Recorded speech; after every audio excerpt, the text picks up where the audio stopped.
Banyak orang yang percaya, mungkin kamu salah satunya, kalau nasi putih itu nggak baik untuk kesehatan. Itu sebabnya banyak orang yang menggantikan dari nasi putih ke nasi merah. Tapi ternyata ini tidak sesuai harapan karena justru banyak masalah-masalah kesehatan yang belum terselesaikan dan juga banyak yang muncul masalah kesehatan baru. Kenapa? Karena ternyata nasi putih ini lebih sehat daripada nasi merah. Kok bisa? Simak setelah yang satu ini.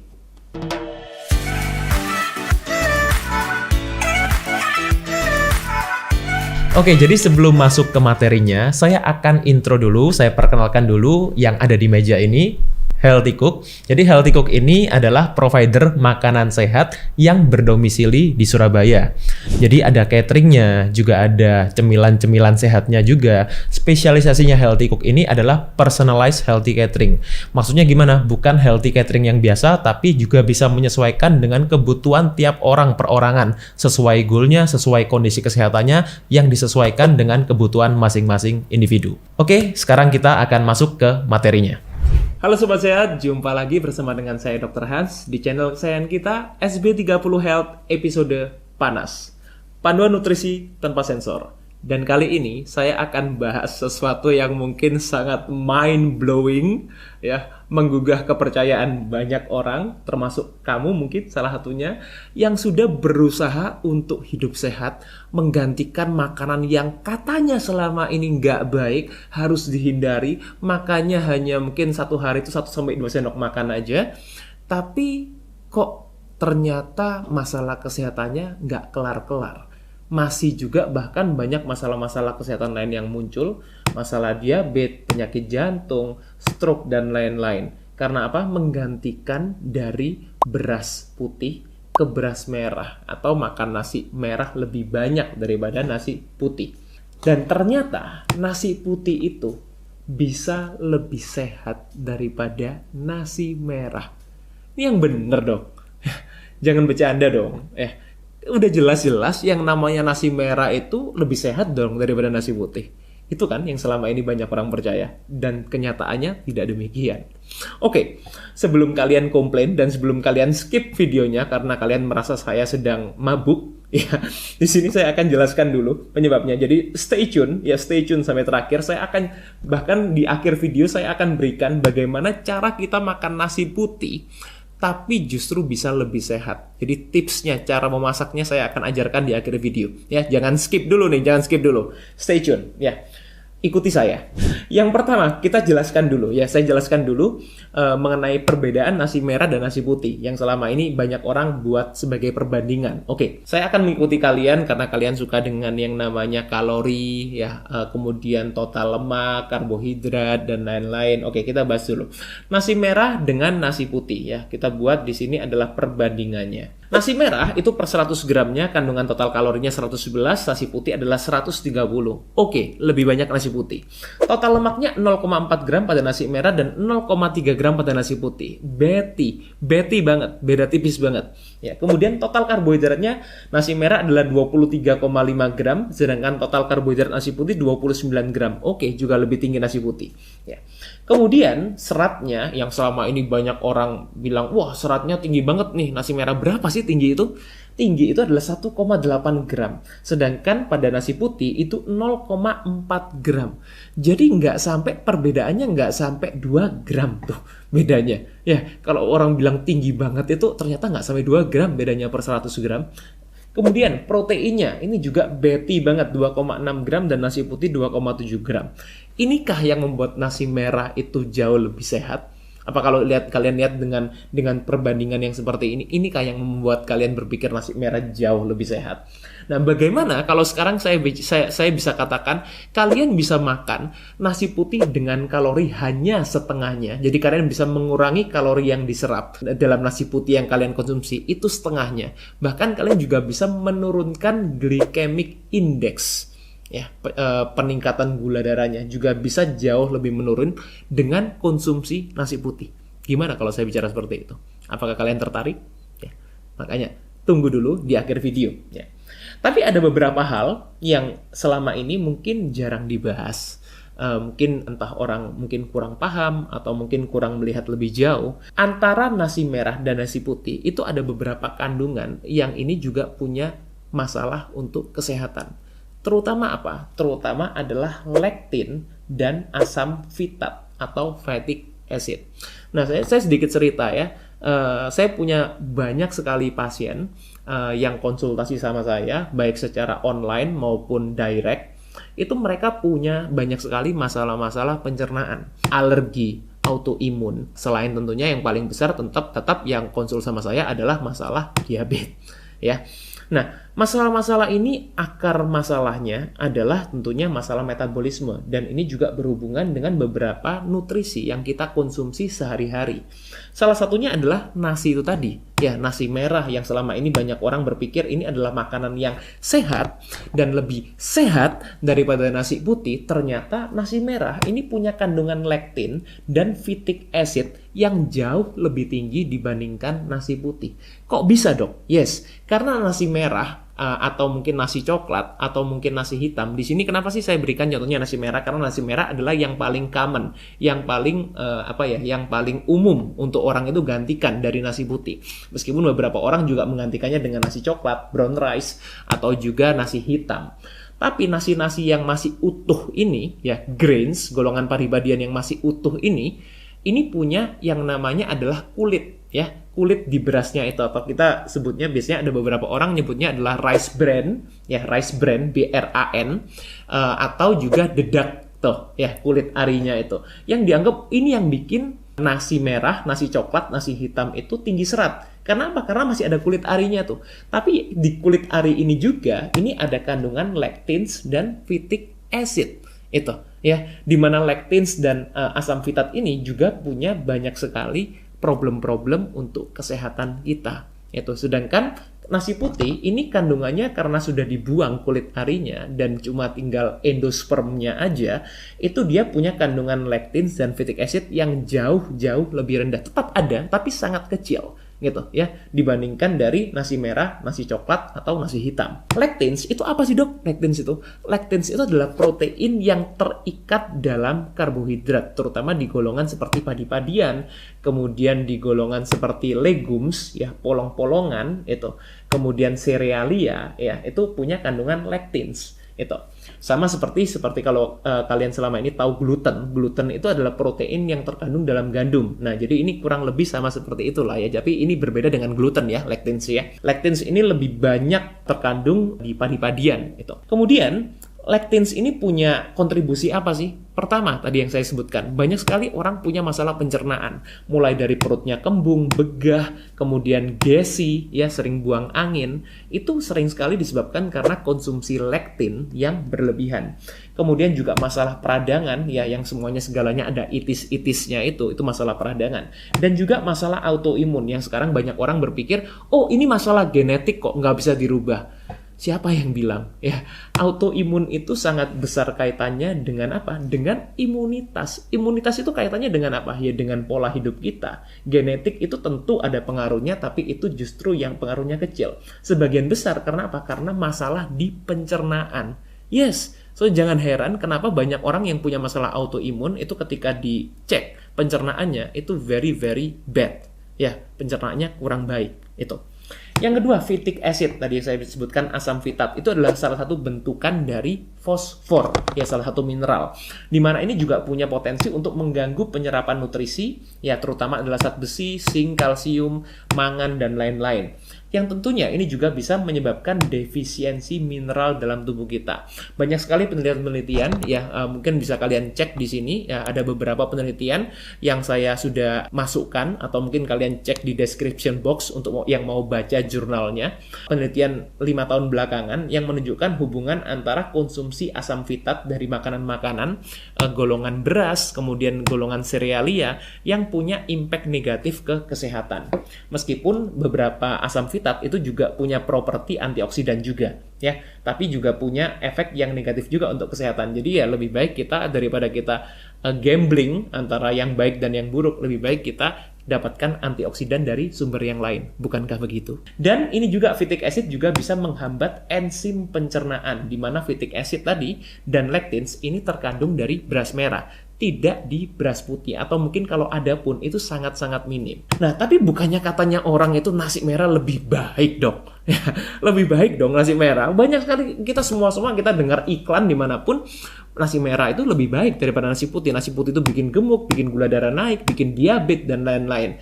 Well, unfortunately, it's not as simple as that. Selama ini kenapa sih nasi merah itu dikatakan lebih baik? Yes, pertama adalah karena yang paling sering adalah dikatakan punya indeks glikemik yang lebih rendah. Jadi rendah glycemic index, di bawah 55. Sedangkan nasi putih dikatakan punya indeks glikemik yang lebih tinggi. Tapi saya bisa share bagaimana caranya menurunkan glycemic index dari nasi putih. Ya, tunggu dulu, sebentar lagi saya akan share. Kemudian selama ini banyak orang berpikir nasi merah itu lebih tinggi seratnya. Ya, tadi sudah kita bahas di awal ya. Tidak lebih dari 2 gram perbedaannya per 100 gram ya. Kemudian juga apakah rendah gula? No. It's also not true. Ya. Jadi selama ini kalau kalian sering beli atau mungkin mendengar klaim-klaim bahwa oh ini berasnya sugar free ya, entah itu nasi merah, nasi putih. Memang sejak kapan beras ada gulanya? Ya, dari dulu beras tidak ada gulanya. Yang ada gulanya itu cake, ya, jajan pasar, kemudian kue-kue, biskuit, wafer. Nah, itu ada kandungan gulanya. Tapi beras itu tidak ada kandungan gulanya. Beras itu akan berubah komposisinya dari karbohidrat menjadi gula setelah dicerna dalam tubuh kita. Tapi berasnya sendiri tidak ada kandungan gulanya. Ya. Kemudian apakah rendah kalori? Ya, sedikit lebih rendah kalorinya, but it's not that significant. Ya, tidak terlalu signifikan. Bahkan saya bisa menurunkan, ya bisa share cara menurunkan kandungan kalori dari beras putih atau nasi putih itu sampai lebih dari setengahnya. Dengan cara apa? Oke, di sini saya akan share cara untuk mengurangi kandungan kalori dan glycemic index dari nasi putih. Sudah siap? Sudah siap?